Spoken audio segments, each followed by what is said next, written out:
Hello guys, તો આજે નવરાત્રિનો તો બીજો દિવસ અને હું પાછો મારા મિત્રગણ સાથે ગોધરા મેદાન પહોંચી આવ્યો છું. તો અહીંયા આવતાની સાથે જે માતાજીના મંદિરના દર્શન થાય છે, શું ભાઈ અદ્ભુત નજારો છે અને વાઇબ જ આખી અલગ આવી જાય છે. દર્શન કરી અને અમે મેદાન તરફ જઈ રહ્યા છીએ. ટાણા નાણા નાણા નાણા નન.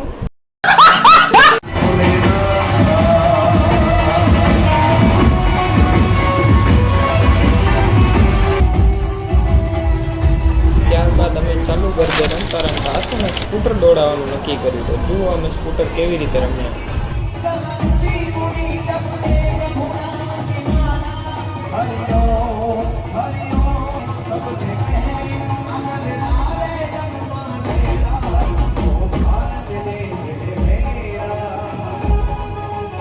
વગર પેટ્રોલનું સ્કૂટર દોડાવ્યા બાદ જે જોશ આવી ગયો હતો અને અમે જે ગરબા કર્યા છે ભાઈ, મજા આવી ગઈ. આની સાથે જ બીજું નોટતું ગરબાની મોજ લેતા લેતા પૂરું થયું. તો કમેન્ટમાં જરૂર જણાવજો કે આપણા મિની વ્લોગ્સ કેવા લાગે છે.